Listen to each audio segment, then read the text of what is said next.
Code. Okay, I think all the things we need to do are in place.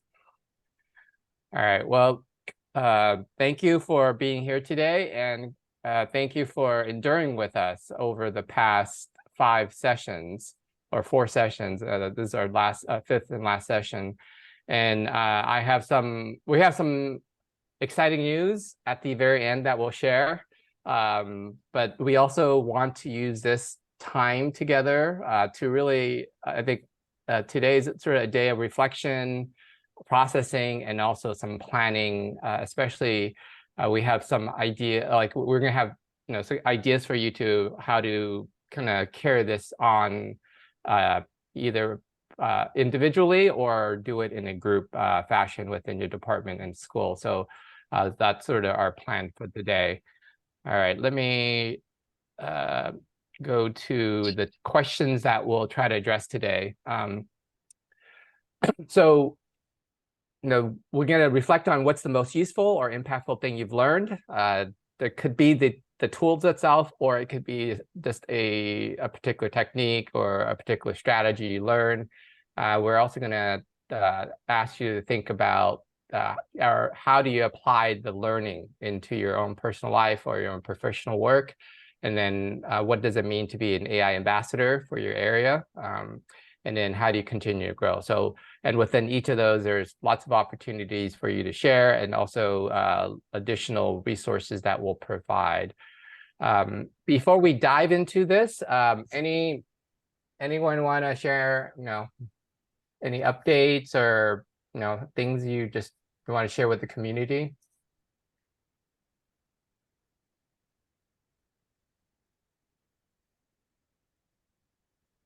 I always want to give the opportunity for those who just, in case there's anything that you want to share. If not, that's fine. Okay. All right. Well, let's go to the first question. What has been the most useful or impactful thing you've learned? So just a recap, session 1, we looked at the theology of technology, where we talked about how the question of what is human becomes increasingly important in this age of AI. It's just, fundamental to this new kind of era we're moving into, because as technology gets more sophisticated and it emulates a lot of human interactions, what it means to be human and what distinguishes us from a machine, it also becomes increasingly important. So that's something that some of you may be interested in exploring further. We also talked about the different models, prompt engineering, the different citations, as well as the policies, the assignment makeovers, the content creation, and some of the things related to teaching effectiveness. And then I think one of the more interesting sessions was on the AI and academic research. I think that we had a lot of robust discussions about using AI tools for the research process and the design, the literature review, and the data analysis. And then our last session was on sort of the automated meeting, note-taking, and AI browser extension. So I want to maybe turn it over to you, and you're welcome to either just unmute and start speaking, or you can add it to the chat, or I know different people want to have different styles of responding. So okay, so Cheryl's already oh no, that's your assistant, your AI assistant, and Beth's AI assistant in the chat. Oh, the AIs are responding to my questions already. So who wants to just take a moment just to reflect on this journey we've been on? What has been the most useful and or impactful thing that you've learned in this faculty learning community? Share. Yes, go ahead, Brianna. Well, I will say I'll start with a little funny thing that happened to me on Monday. I offer 4 optional study sessions for my asynchronous students this semester.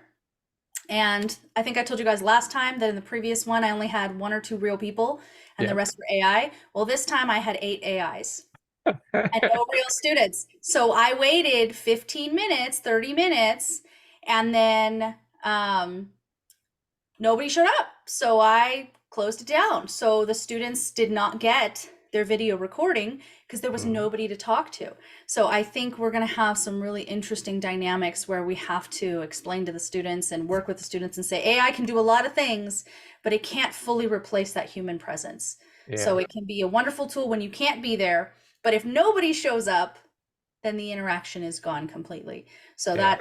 that was a funny thing that happened just a couple of days ago. And I think that as students kind of get used to, and faculty get used to using these things, you know, we're going to have some interesting dynamics and new fun little Mm, situations that happen. But all in all, I'm actually interested in using them myself, especially for meetings that I can't attend if I'm double booked. mm, And I was really particularly excited about the research the last two sessions we had. mm, I think being able to really delve into some of the academic research more efficiently. You know, I teach a really heavy course load. I don't have a lot of time to devote to just, you know, doing in-depth searches for lots of research. So if I can speed up some of that process, that would be huge for me.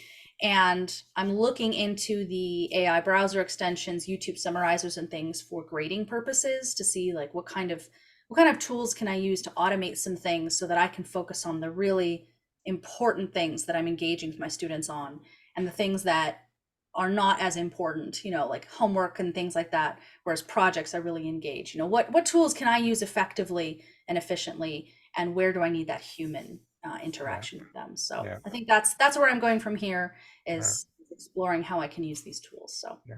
Okay, sounds good. Yeah, I think that's a important distinction you're making at the end about when is it appropriate to use AI and when is it not, and making those calls along the way in the work that you do.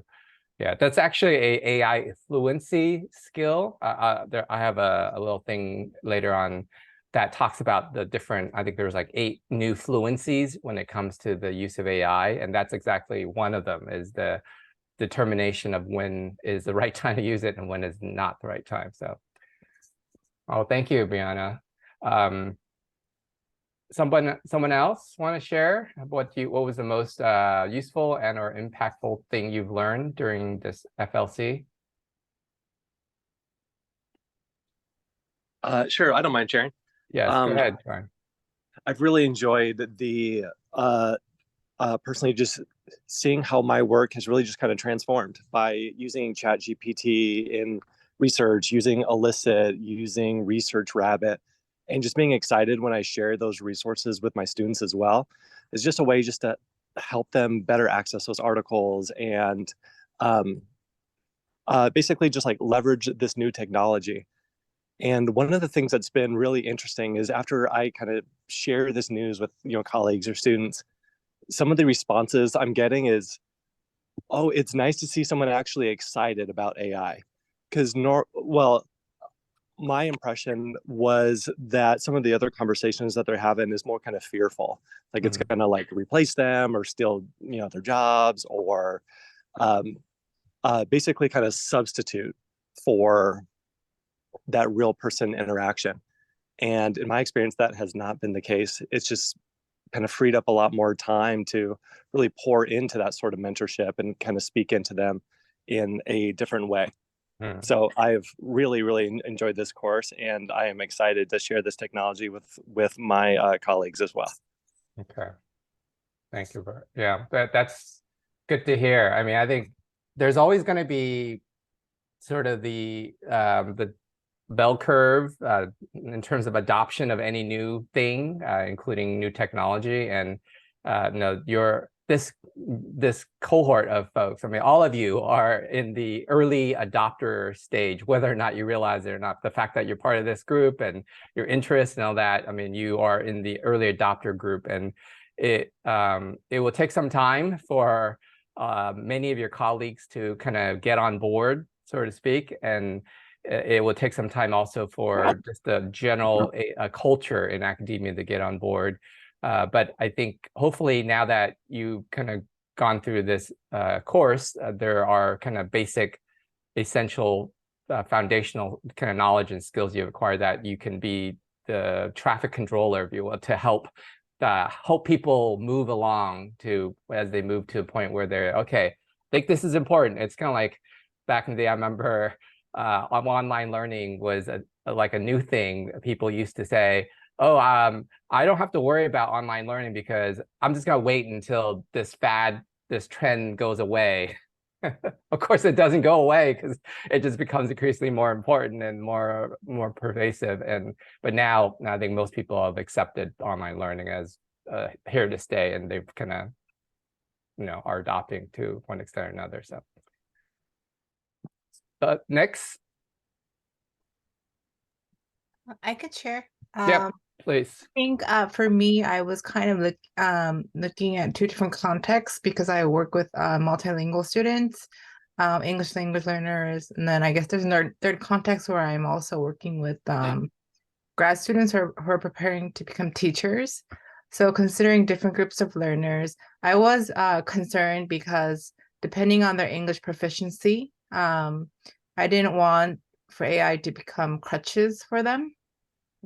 And I think just going through all the topics, especially with teaching effectiveness and academic research, as I help them learn how to do research using, Western, just Western thinking, it's helping me rethink how to approach helping them to feel less guilty. I know there's an element of guilt that sometimes they feel when they use Google Translate. But now it's not about guilt. It's about how can I help them use tools effectively so that they can improve their learning and to become confident as they enter their grad programs. So I think it's helped me to distinguish how to, I guess, display effective use of AI for different groups of learners.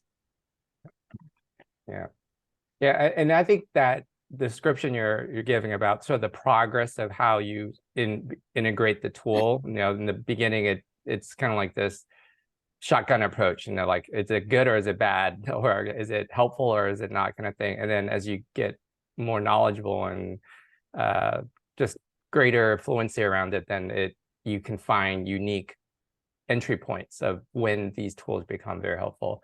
Yeah, I'm actually trying to learn Vietnamese using AI. Like, I have this AI Vietnamese tutor bot.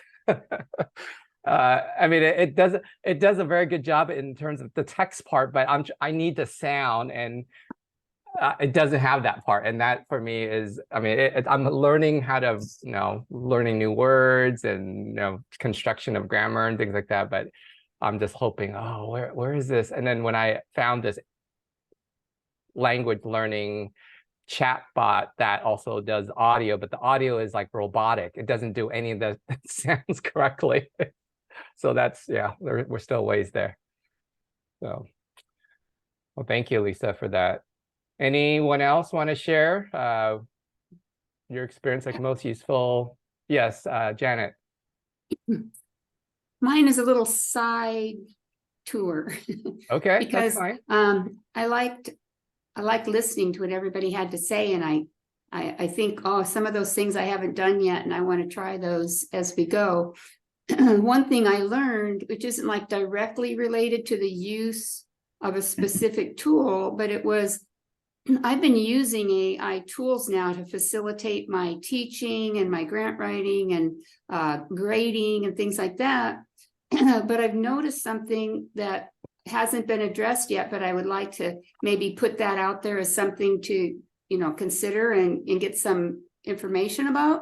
Is as I do this, I'm processing a lot of information, more than I would have if I was doing it just manually.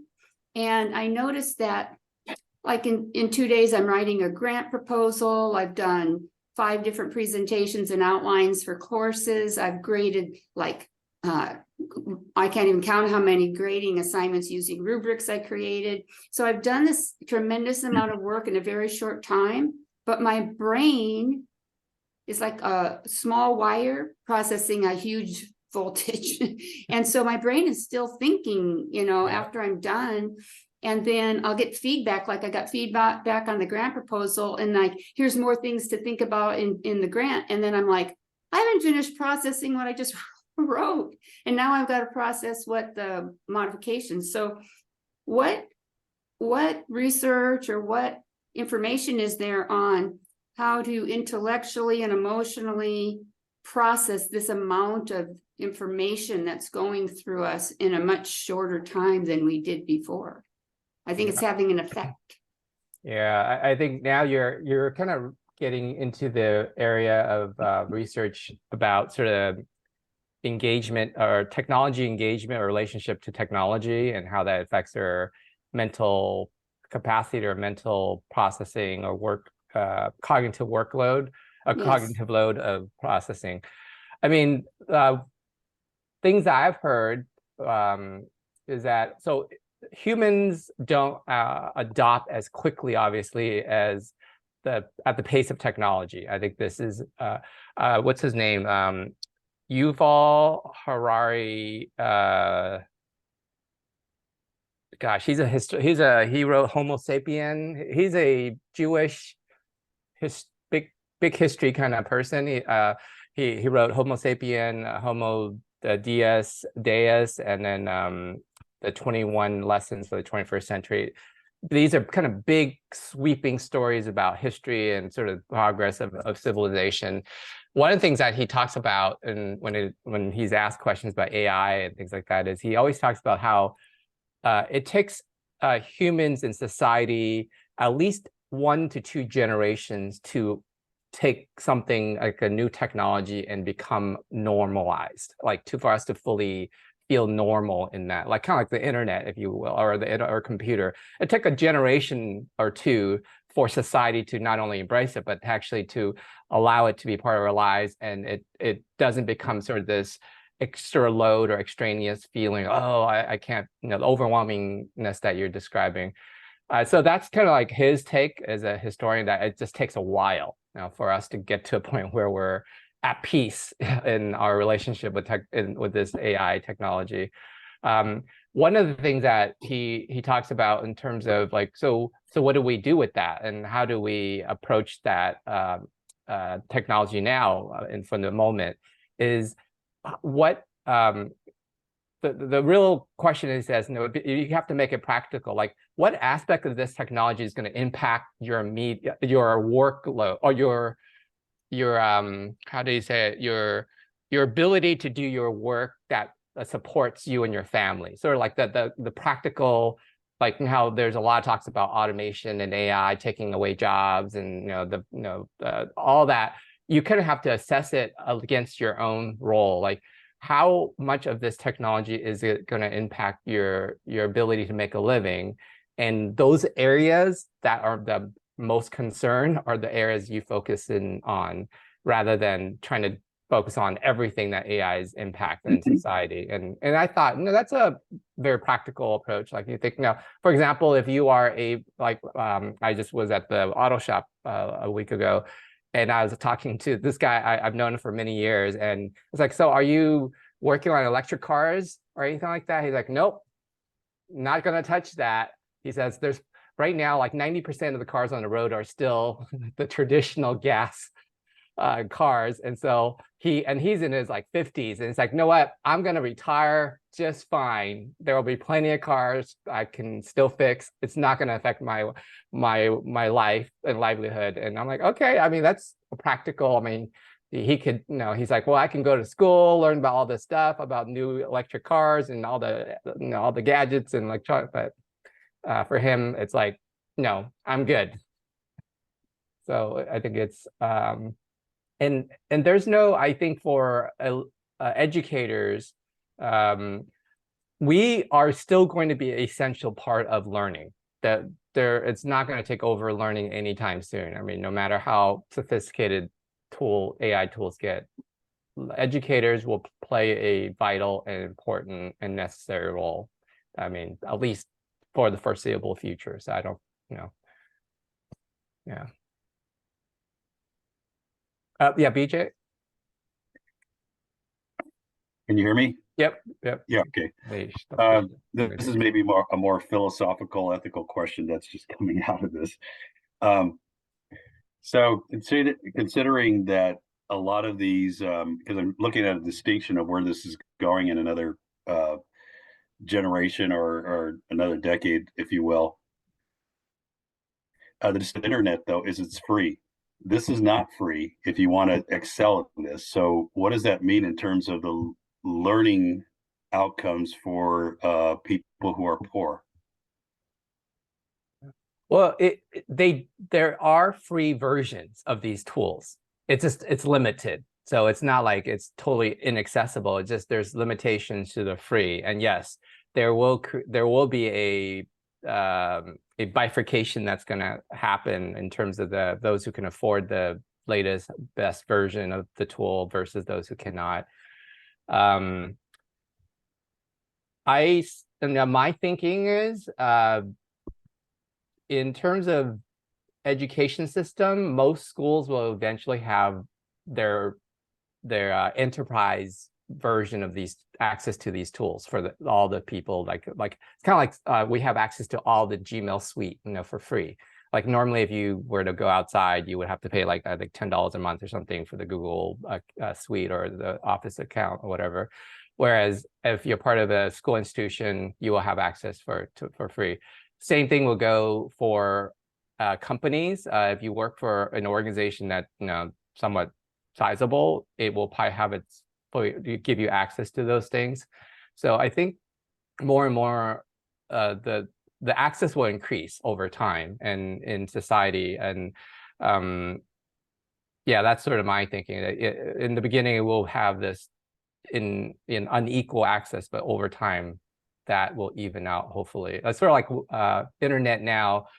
Most people, like I don't know what, 8 billion people, I think close to like 3/4 of people now have access to internet, relatively easily. I mean, it's not, there's still some that's expensive, but it's not as inaccessible as it used to be. So Yeah.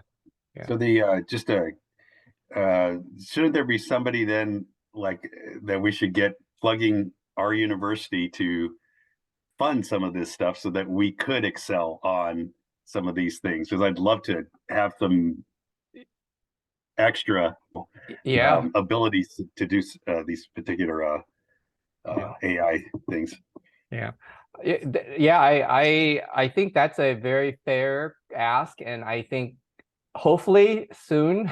I mean, it's going to be like any other systems that we have, like whether it's an LMS, learning management system, or our business systems or our HR systems. I mean, it's another system that we'll have access to as part of the university community. So yeah, but that means our university needs to be forward looking to really think of this not as an accessory, like a luxuriously, like luxury, but rather as a necessity for our students and our faculty and staff. So yeah, maybe one more person to comment if there's anybody, and then we'll move on to the next question.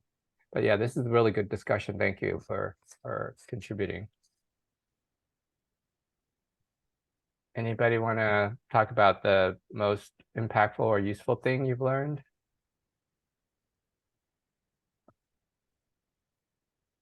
Okay. All right, hearing none, we'll move on to the next. I'll share my screen. So this here, the next question is about how will you apply what you've learned in your personal life and professional work? And some of you already alluded to this, but I want to share a couple of just suggestions. These are things that I kind of just went through our course and our community, the sessions, and kind of just grabbed it and then added here. So things that we've talked about already, things like using the writing assistant tools and this AI generators and the AI designs. And so those are kind of all the things that we've kind of been doing throughout our time together. There are additional resources. So this one I came across recently. Chat GPT assignments to use in your classroom. So the University of Central Florida, which is always on the cutting edge of technology and teaching and learning, things like that, they put together, essentially it's an ebook. And once we share the slides out, you can click on it. They have 60 ideas, and they're just literally assignments you can just copy and adopt to your own class.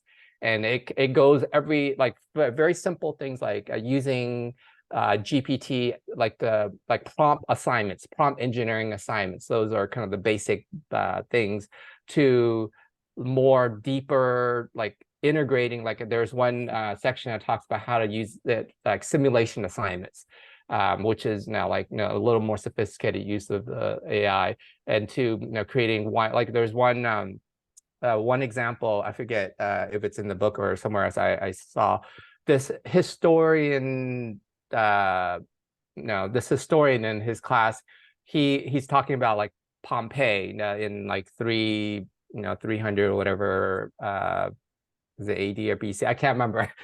Really young, early history, and how the volcano destroyed everybody, and there's only one or two survivors who's left to write it, and he was basically using his part of history, leveraging the AI, because AI is able to kind of do a lot of that scenario. Like it doesn't have to be realistic. I mean, it's just like what was the last days in Pompeii look like, and have his students kind of explore that. I mean, it's a fascinating way of using this tool. I'm like, wow, 79 BC. Thank you, BJ. But I mean, I think that's going to become more and more normal in terms of how much of this technology is going to start to influence our curriculum, and also our approach to teaching and learning, and also maybe even our discipline, and like what role does this technology have in influencing the actual discipline that we're in. That's kind of Lisa talking about in foreign language, like what role. I mean, I see actually with this foreign language, learning a foreign language is going to be a key area. Like we already had like things like Duolingo, but now with this new AI, it becomes like literally a 24-hour a day, 24/7 language tutor. Never tired, never bored. You can keep interacting with it and until you can't. So it's a very, very, I think, robust kind of technology that will definitely impact a lot of teaching, learning. Anyone want to say anything about that in terms of the sort of application to personal or professional? Okay, so this next question about AI ambassadors, and maybe we'll stay here for a little bit. So we hope you are the first cohort of this faculty learning community, and we are going to have another session next in the spring, and so we'll send out in the post session. I'll have a link to the sign up for those. You can share with your colleagues. Those people you think would be who benefit from this. But we also want you, given that you are kind of the early adopters and really the leaders at our university in terms of this area, what are things you can do to share the learning with your colleagues? And these are just some basic things that giving a presentation, like at the very minimum, like maybe at your next departmental meeting, you can do a 10-minute, 15-minute sharing about what you've learned. I mean, that would be amazing, because you can then pass on that knowledge or information to your colleagues, and then maybe colleagues who may never get exposed to it on their own, but the fact that they heard it from you means something different than if they just read something that isn't connected to the university. Creating a guide for your department, for your discipline, that's something. It could be a one-pager. It doesn't have to be overwhelmingly difficult. Doing office hours for colleagues, I think, and this is something that maybe Tim and I will start to do in the spring, is like a AI. We'll maybe combine the Canvas Q&A with the AI office hour. That would be probably interesting to do for APU community. Doing a book club. there are, if you want book suggestions, I have plenty. Just let me know and I can send you a list, and pick a book like the Jason Thacker's Age of AI is a great faith and AI kind of book club that you can have with your colleague, with your department. Offer to do a guest lecture or co-teach a class focusing on AI.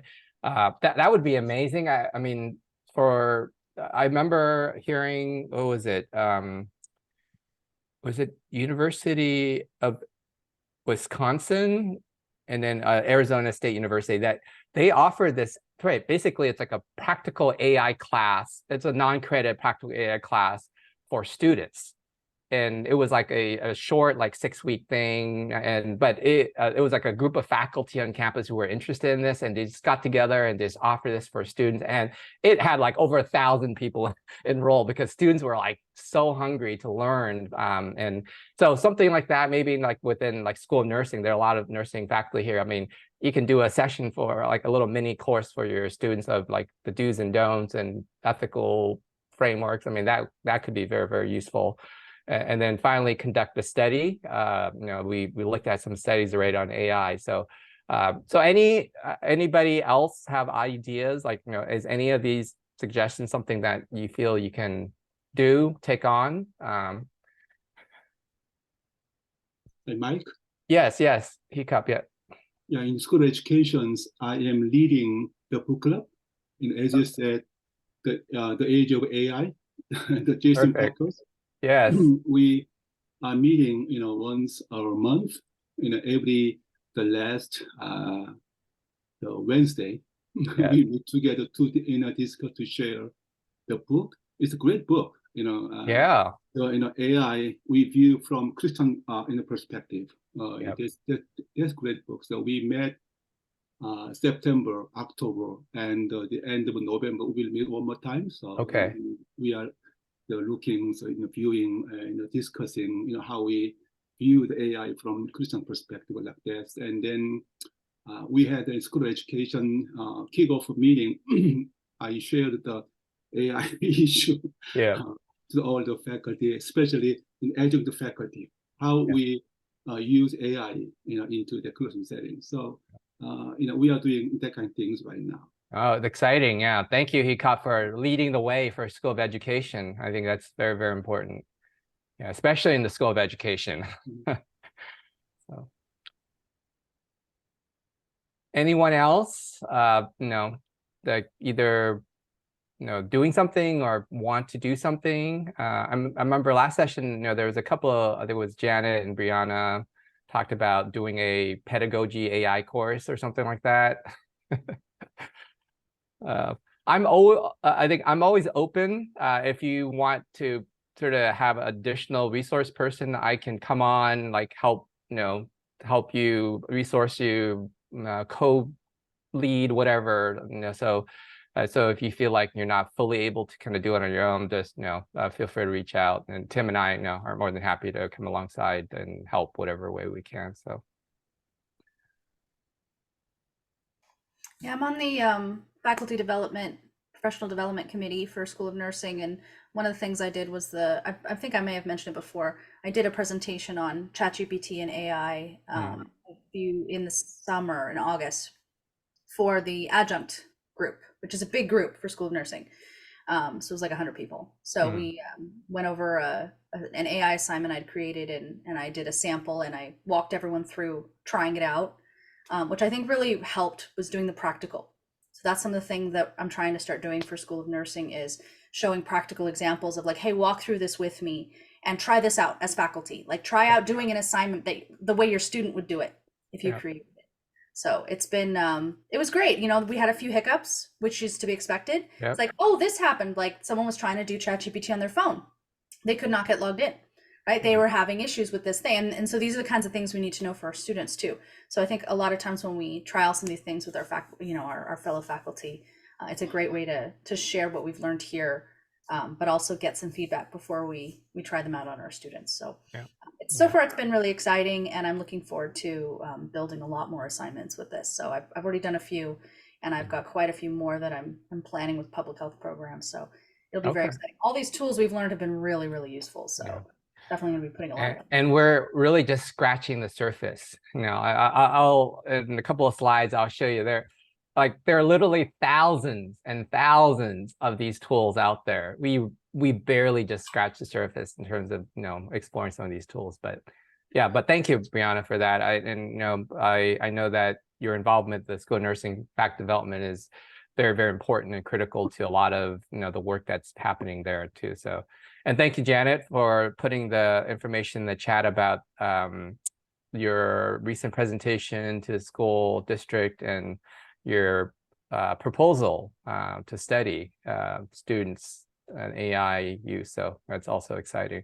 Yeah, I mean, it's a great time. I think a lot of funding agencies are starting to explore this topic. So it's a great time to apply for grants. And again, if you need a resource or whatever, please reach out, and I'm happy to contribute however way I can. So, all right, let me go back to sharing. And so this next part of the resource sharing, there will be a lot more content. So hold on to your seats. So it's going to overwhelm you, just to warn. But it's good because we want to help you to continue to grow in your journey, in your AI knowledge and your skills and your fluency. Because I mean, in our time together, hour and a half, 5 times, it's just not enough. I mean, there's just so much content out there. So the first suggestion we have for how you continue your own journey is there's a 5-part course, crash course on AI that 2 Wharton professors put together. I went through it. It's like maybe 10 to 15, maybe 20 minutes long per part. I mean, in terms of the video, and I think they have some other components.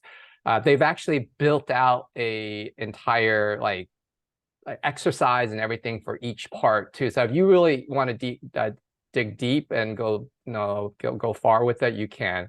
But this is a course that kind of goes into a lot more detail. It's a lot more technical. I mean, some of the things like prompt AI. I mean, we did some of that work in our and then the AI for teachers. So I think part 3 and part 4 are going to be similar to what we already done, but they also go into depth a lot about sort of the LLMs and the available. So it's a little more technical, but they try to provide a lot of the basic foundation. So yeah, so Janet, we'll share out the links to this course afterwards, so you'll have access to the course, and it's all on YouTube, I think. So, but that's something I would highly recommend if you want to sort of dive deeper. And this is just one of many courses out there. I know I just signed up for another course last time on Coursera. Coursera has a course on AI taught by Andrew Ng, who is one of the sort of father of the large language models, LLMs. And it's kind of like AI for the average person, of course. But it's a 4 or 5 week course, and it just lots of opportunities to learn more if that's your thing. So another way you can continue your journey is to subscribe to a AI newsletter. And the one that I subscribe to is the first 2 that you see here, the oneusefulthing.org. This is the one written by that the UPenn Wharton professor. So Ethan and Leela Molek, they're husband-wife couple. They're at UPenn Wharton School of Business, and it's mostly Ethan that writes on the blog, the One Useful Thing. But every week, usually, sometimes he comes out with 2 or 3, but usually once a week or something, he would come out with a really insightful blog about how AI is impacting academia. He writes about his own experience in experimentation he's doing. He's writing about some of the studies, like some of the studies that I've shared with you comes from his blog. So like he mentioned it, and then I went to the source and kind of learned about it. So very, very useful. But there's also the second one here. I learned about. It's called the rundown.ai. And this is more of a general AI tools blog. And every day, this I can't keep up because it's coming out every day. It would talk about like the top news in AI, and it would give you like 10 new tools that just came out. And again, if you add this up, it's like 50, 60 new tools a week. And I'm trying to stay on top of this, and I can't. And half of the newsletter I get, I don't read because I don't have time. So, but I know it's there and I know it's available. So practical AI is another one. Like it's for more like applications in business and work, kind of work productivity. And then the Gradient, it's a Stanford artificial intelligence lab. They also do a lot of research. And then there's one from MIT. And then, so tons and tons of newsletters that are like, a lot of them are weekly, some of them are daily. And so it's up to you how much you want to subscribe to the learning, because individually, I always subscribe to this the Google approach to professional development. I don't know if you've heard of it, like where 20% of your week should be devoted to your own personal professional development, if possible. Now, I mean, at Google, I mean, this is, I don't know if they still do this anymore, like usually Fridays or whatever, you would not do your normal work, and you would devote that day to just catching up on the readings in the field, learning from webinars, reading books. I mean, just because the pace of change and the pace of the growth of knowledge is so rapid, you really need to kind of prioritize that learning in your average week, or else just you're not going to be able to keep up. And so that 20% rule is something that I try to subscribe to. Like no matter how much work I have, I always make time for that, because I know if I do that, it will help me with my 80% of my regular work. Because as I learn things like, oh, this kind of time-saving technique or tool or strategy, now I'm able to apply to my 80%. So any questions or comments about the resources so far? I have more to come. But wait, there's more. So, all right. Explore the AI tools directory. And this is where you can really go crazy, because like each of these directories have, like I said, thousands of tools. So what I'm going to do is maybe I will click into one of these, but then I might have to redo my sharing here. My little box. So this is the first one, and you can see here a lot of these directories, they will sort it by categories for you, which is kind of nice. But the thing is, a lot of these tools are multi-category, and so it's like sometimes like, is it a video tool, or is it a writing tool, or is it both, and so on. And so you can kind of see, it's sorted. And then if you click on education, for example, all those things that are education related will pop up, or it will surface. So like we talked about Monica.ai in one of our sessions. I think it was like last session. And then there's also like, YouLearn, which is learn any YouTube video with AI. So, I mean, again, I don't know, I haven't used this, but again, there's so many tools. I mean, these are free. It shows, like whether it costs money or it's free. But even the ones that are paid, they have usually a free version to them. So, you can see, just so many. Quiz Gecko, I guess here's another quiz generator. I mean, Quizify, OpenRead. I mean, these are, the Grammarly we talked about, Adafruit we talked about. So GPT-0. Anyway, so this is just one of those directories that are available. Like, for example, here's another one. There's an AI for that. The AI, there's 9,000. This directory has 9,000 AIs in its. It just, there's so much. Again, you can explore it to your heart's content, and you can like they have featured ones. Again, there's just so many. Sometimes you don't know where there's the most recent one. Like there's like new ones that just got launched. I mean, again, so many, and there's, you can sort it by timeline of when they came out. Again, there's like daily, there are multiple AI tools showing up on the scene on a daily basis. And this is where, so this is another very, I think, useful directory. And then let me go back to this one here is actually, I want to highlight this one, the number 4. I'm not going to go to the third one, but number 4 is Product Hunt. Anybody familiar with Product Hunt? The website? So Tim is definitely.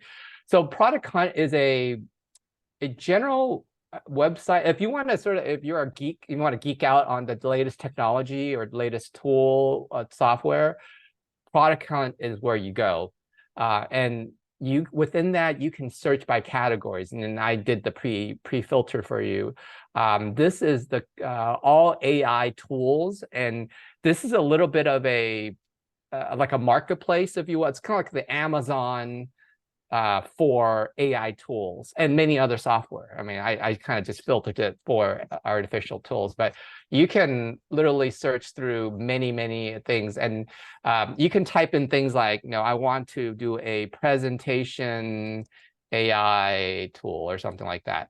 As you do that, it will start to surface, these tools that come along, like ClassPoint. I mean, things that, but along the way, you can also it will also show you, reviews, which is kind of nice about this particular site is you can read the reviews. So for example, let me look at ClassPoint. I mean, this looks interesting.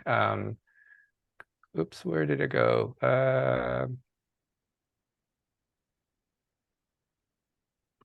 What happened to the thing I just clicked on? I guess it didn't.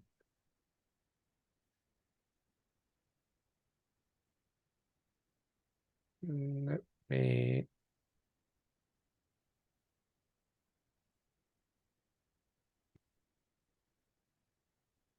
I don't know what's going on here.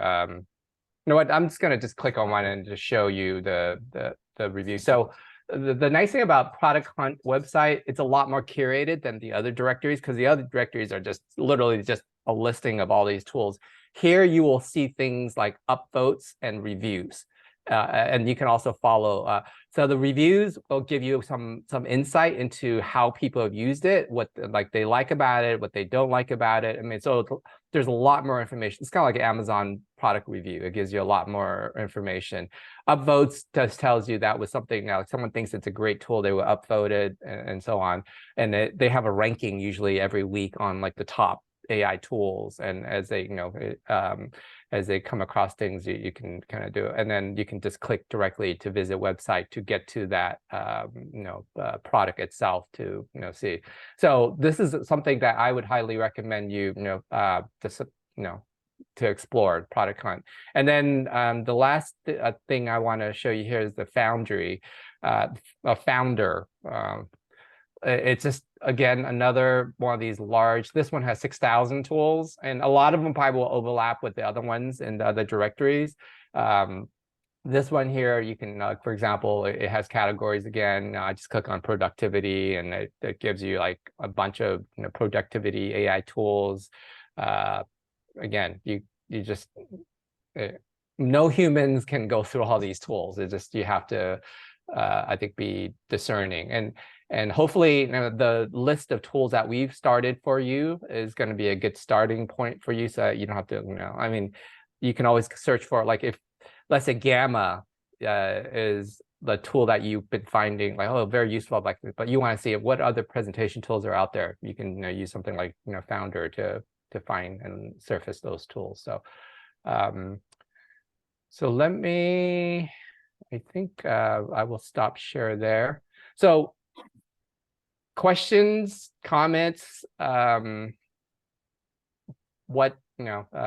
before we take our break, and then once we come back, we'll do in our small group. I want to sort of provide everyone an opportunity just to write up a quick plan for yourself, and also a plan for how you want to share with your department or your area. So any questions or comments about all the resources that I just shared?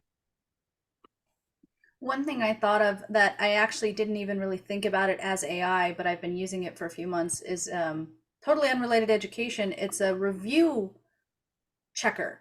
So, you know, you go on Amazon and you buy a product, it's like it has 4.9 stars. No, it doesn't. There's Yeah. so many fake reviews, you can't trust reviews anymore. So now when I go on to this fakespot.org or something, put Yeah. in the website of whatever the product is, and it automatically detects, you know, I don't know how good it is, but it detects the strength of the reviews and how legitimate they are versus fake they are, and it gives you a modified score. Yeah. So if it gives you a C, then that means that, oh, okay, well, this product really isn't the A that it says it is. It's like a C. So there's a lot of these tools that can be useful for everyday life as well, which is kind of interesting to check out. Yeah. Outside of just our work, there's going to be some useful tools coming up to make life a little bit easier. Yes. Yes. Yeah. Yeah. BJ, which tool would you recommend for a foreign article that translates? Ooh, that's a good one. Nothing off the top of my head. But yeah, I would try GPT-2 for any of the base models like Claude, GPT. Bing does translation fairly well. The Bing and Claude allows you to upload articles that it will then translate, whereas the free GPT 3.5 isn't going to allow you to do the article in there. So, but It'll translate for you it in English, even though it's a foreign language. it will go either way. It will go either way. Okay. The English to whatever foreign language you want, or the foreign language to English. So that's the amazing thing about these tools. So, all right, let's take a 5-minute break. So we'll come back at 11 o'clock. And like I said, we have an exciting announcement at the end. So you got to come back. All right, we'll see you all in at 11 o'clock Pacific time here.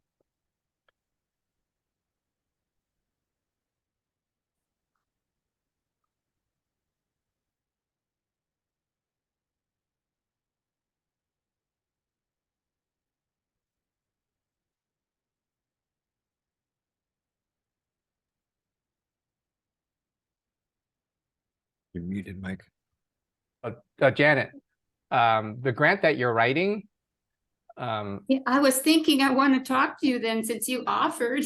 Yeah, I'm happy to do that. I mean, I always love contributing to grant proposals wherever I can. Yeah, let me know. I mean, maybe we can set up a time and talk, because I think if there's what's the foundation or the source of the funding? It's my university. It's sort of like APU's Research and Grants Office.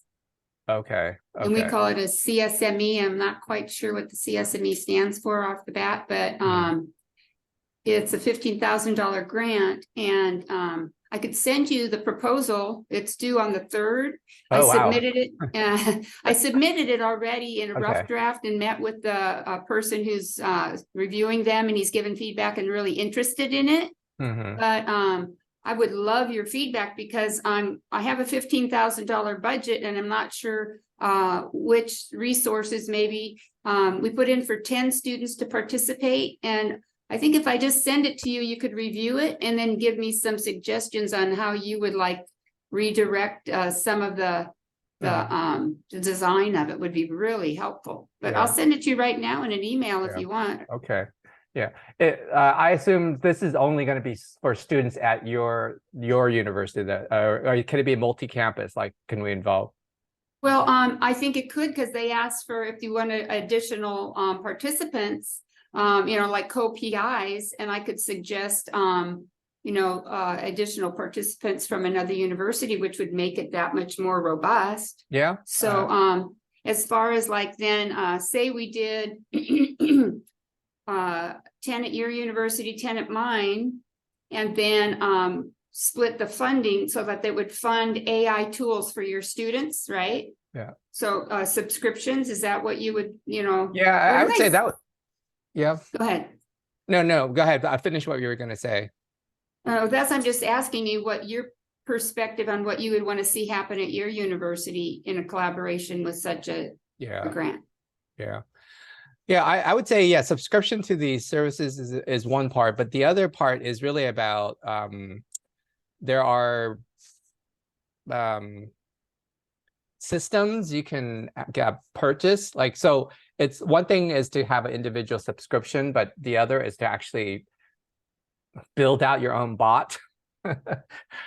Which is like, then it becomes like kind of like the AI bot for your university. So that's, but then that's a little bit more complicated. I mean, it takes a little more resources and, you know, things like that. But that is, I would say, the next level up is like beyond sort of the commercial one-off kind of subscription. You can then start to build your own bot for a organization. Well, you know, that might be interesting approach on this grant, because I identified 4 things I was thinking I'd want the students to use. And the goal was to take a broad scale survey of all the students in our graduate program, School of Ed, to get a baseline for how they perceive and experience AI, and then take out 10 students, 5 from School of Teacher Ed and 5 from Ed Leadership, and then train them on the ethical and mental understanding of the process of using AI tools, then provide Gamma, a large language model like Claude, and then the Otter, which is sort of a qualitative research tool, and then the Formless, which is a tutoring they could use as tutoring, and then we would see take a baseline artifact of how they would use those tools initially, and then after a 6-month period and interventions, see what they're doing at the end and how they've implemented into their workspace. And then they could give feedback on how useful how easy they were to learn, how easy they were to use, how useful they were in the workplace or in schools. So we would get a feedback. So then we could use that for a pilot for a larger study to, like you say, have a bot or a system for our university that would do school program wide. Does that make sense? Yeah, it does. Yeah, it's almost like, I mean, I'm thinking about one of the studies I shared earlier in our FLC about the, remember was it the consultant, I forget, Boston Consulting Company? They had these consultants they separate into like 3 groups and then have them have like a list of 15 tasks they have to do. One group didn't have access to it.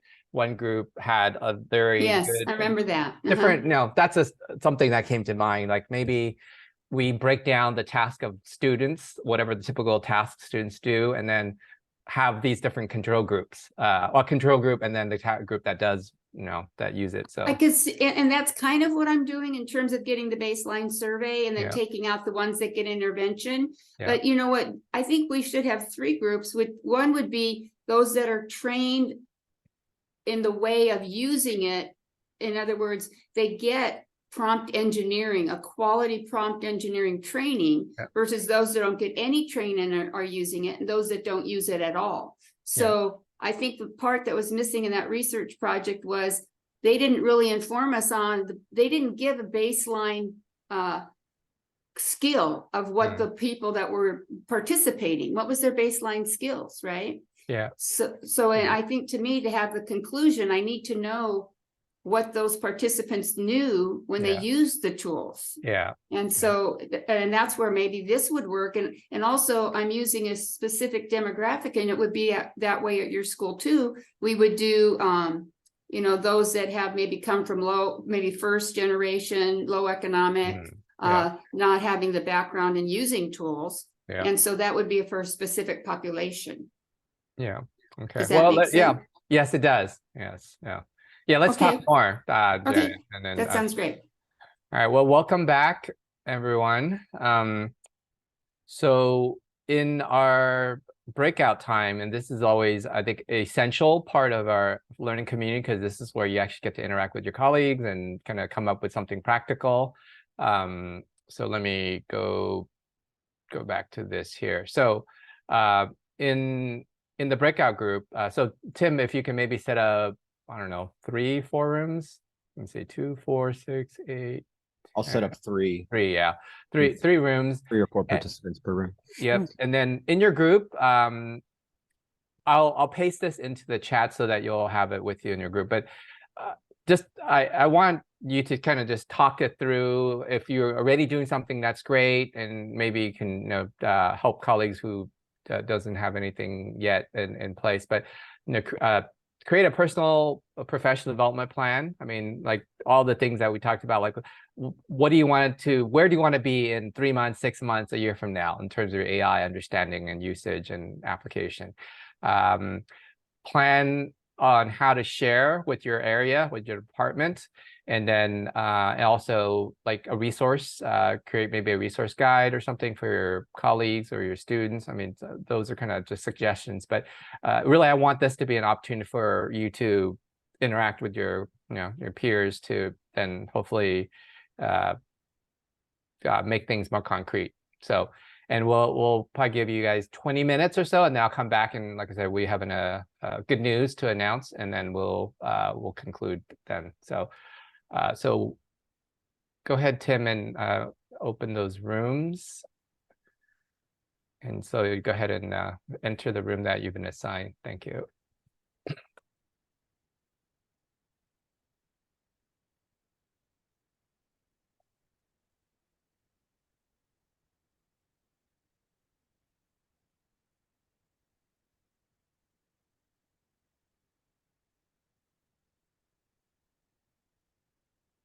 There we go.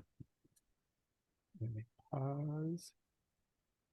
I would share what HECAP and I talked about, and that was what we would want to facilitate with Mike, a grant project between my university and APU, where we would shadow the same plan and then write up a outcome for research study paper together. And that's sort of like we're talking about the logistics of that. Yeah. So yeah, if you're interested, let's, maybe we'll stay on for another 10 minutes. Like those who want to interested in doing like maybe a research proposal or a grant proposal or something, you can stick around and then we can chat real quick and then organize maybe another time to meet. So, okay. Well, thank you. All right. So I added, I don't know if it's, I added the link to the course that I was talking about earlier, but I don't know, may not show up. Do you see, if you go back 1106, do you see that link to a generative AI for everyone course? Is it in the chat for you? No, it shouldn't be. You might. You might have to repost. Okay, let me copy it again and paste it again here. It was not a Coursera course. It was a deeplearning.ai course, the one I just signed up for. It just started, I think, yesterday or today or whatever. That link is there. And then in addition to that, I put another link, the AI for this FLC, but for the spring. So the registration is up now. We will push out an announcement in a week or two, or maybe in the next couple of weeks. But that's something that if you have a colleague that you think would benefit from this, feel free to forward the link to them. And then, again, we'll push this out to, the sort of all faculty in a couple of weeks. But just since you're in, this group, I just want to share that with you. All right, so let me now get to the good news. All right, so here is so congratulations on finishing this. Yay. So those who were able to do 4 out of the 5, which is sort of what the ask was from the beginning, will qualify for the certificate of completion, which it's a digital badge. You can then post it on your LinkedIn and everywhere else. And then I would, like I said last time, I kept shaking the money tree and kept shaking the money tree. It wasn't a lot of money, but there was some money that came down from the provost office. And right now, I don't have immediate way to access it because Stephen Johnson is transitioning out of APU, and he's the one that kind of got me the money. So I need to make sure I get instructions from him before he leaves. so it materializes. I have a meeting with him tomorrow, so hopefully what I was able to get was basically $40 reimbursement for AI subscription services. So that means like if you do ChatGPT 4, it's $20 a month, so you have access to 2 months Same thing with, I think Claude is also $20 a month. If you do things like Gamma or Midjourney, it might be less. And the basic, and there's just a lot of complications in terms, like originally we were gonna give the funds to you, but then that's going to be taxed and against your paycheck, and we're like, no, we don't want. So easiest way is you subscribe upfront, up to $40 we will reimburse. So you submit, we're gonna use Concur. I don't know if you use that. It's a system at APU that does the expense reimbursement, and it's fairly straightforward, but I will write up all the instructions once I know how to access the funds, and then that will that'll be forthcoming. Like I said, it's just it's a tiny token of appreciation for your commitment and your time in investing in your own growth and development as a professor at APU. So so that's the good news.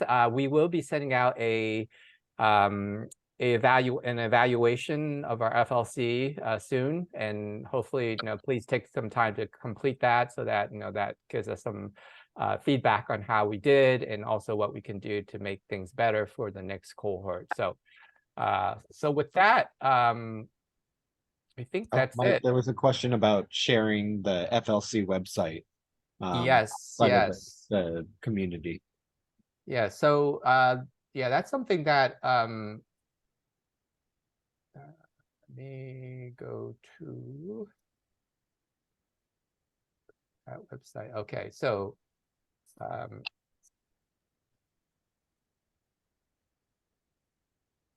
right, so that's the FLC website. So everything that we've done up to this point, the recordings, the slides, the tools are all on this Google site. And so if you click on it, you can then see all the sessions and all the recordings under each of the sessions. So including today's session will be there too. So you can always go back to it. So Tim and I mean, first of all, thank you for staying with us for this, this term. It's always a treat to, be part of this community with you. If you need anything from us, we're happy to connect, follow up, consultations, whatever. So, so thank you so much for being part of our faculty learning community. I hope you got a lot out of it, and I hope you can go forth and do your thing, so that other faculty at APU and beyond can benefit from your learning as well. So, yeah, and if there's users who want to, or faculty members who want to try this out, they can join next time. Yes. Thanks, everybody. Yeah. That was my question. You guys are awesome. Thank you.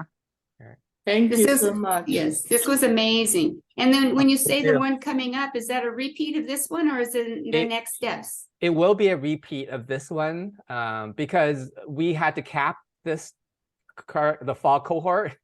And there's just so many people that were interested. So we'll cover the same content, but we may probably add and adjust tools as new tools come out. So, but yes, you don't need to take it anymore once you've gone through it. But we're free to. We can take it if we would like to.